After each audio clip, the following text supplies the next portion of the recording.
Hi everyone, right now on KREM News at noon, let the thaw begin. After a long stretch of cold weather, the snow and ice, it is slowly starting to melt away. Oh, definitely big changes this week in terms of weather. Not only is the snow melting, we also are getting rain. I'll talk all about it coming up. And some work for the Spokane City Council, expected to appoint a new member tonight. We'll tell you who's in the running for the seat. Hi everyone, so good to see you. Welcome to KREM News at noon. I'm Laura Papetti, and let's get right to it. What everybody wants to know, what's it going to be like out on the roadways? After a weekend of freezing rain and ice, the roads are beginning to look a bit better at this noon hour. So we're taking a live look right now at 395. This is near Meade, and you can see the roads are really just wet right now. Really no snow on the roadways. Several districts did, however, delay the start of school today because of icy roads. And of course, all the melting ice and snow means a whole lot of water and the potential for some flooded streets. So take a look at this video taken on Regal up on Spokane South Hill. A pretty large puddle formed on the road, forcing drivers to switch lanes or, for some, just slow down or power through. All right, in addition to the warmer weather, we're also getting some rain this week. Again, continuing that sort of wet flow that we have going. Nicole Hernandez, she's stepping in for Thomas today. Nicole, what do you know? So the first thing I want to point out is, if you noticed in that live look that you guys were just talking about, there was fog. So that's what we have, not just there over that live look up north, but kind of settling now across a lot of our region, from Sandpoint down through Deer Park, all the way down into Spokane even, and down into central Washington as well. 2.5-mile visibility in Moses Lake, which is better than it was earlier today. They had just quarter-mile visibility. Spokane visibility markers showing less visibility than earlier this morning. 1 mile just west of Spokane, 2 miles here in Spokane, 1.5-mile visibility up in Deer Park and Sandpoint. So careful on the roads this morning. Not only are they wet and sloppy, but they also, have visibility problems with that fog there. We are also getting active rain across a lot of our region here. You can see these big kind of bands of rain moving their way through Moses Lake. You're about to get hit with some of that rain as that kind of band starts moving its way more northeast. I'm going to zoom in on the Spokane Coeur d'Alene area specifically, because if you notice, we're right at that temperature where we're kind of on that line of rain and snow in some spots. So some spots, like you can see in between Coeur d'Alene and Spirit Lake, getting some snow and some wintry mix. So depending on where you are, you're going to be seeing that moisture. As our temperatures warm up, though, more of us end up seeing rain as opposed to a wintry mix. All right, happening today, the Spokane City Council is expected to appoint their newest council member at tonight's meeting.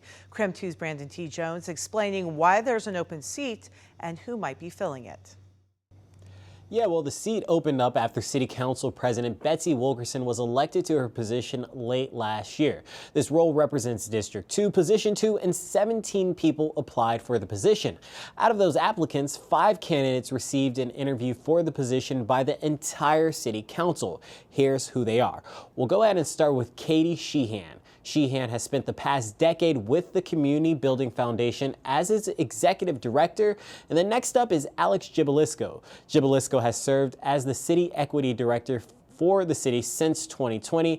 Lily Navarrete is the Community Development Officer for Washington State Commission on Hispanic Affairs. Shane Gronholz is a Current Affairs Specialist for Spokane Public Library. And Jamie Bartlett is the Director of LGBTQ+ Resource Center at Gonzaga. So those are the candidates for the open council seat. A vote is expected tonight, and its session begins at 6 p.m. Whoever is appointed will serve until the 2025 general election. In the newsroom, I'm Brandon T. Jones. Also happening today, the county-wide point-in-time count kicks off today, and more than 200 volunteers have signed up to count both the sheltered and unsheltered homeless population across Spokane County. That's what this is about. This includes those in Cheney, Liberty Lake, and within Spokane city limits.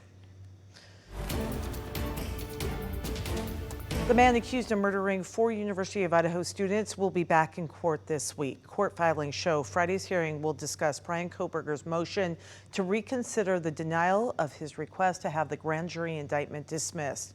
Kohberger's defense team says there was misconduct by the prosecution, a lack of evidence, and a biased grand jury.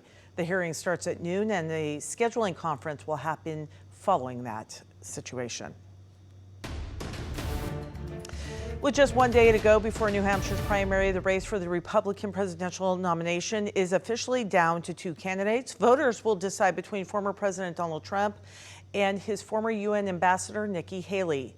Penny Commit has the very latest now from Manchester. Good afternoon and welcome everyone. First of all, Happy New Year in 2024. Again, a welcome to our new council members, and we're going to be doing briefing, and I'm going to turn over. We need your help. So we're too little and the problem is too big, and we need the state of Washington to help us. Obviously, not running the correct story there. We'll work on getting that coming up in just a few minutes as we forge ahead.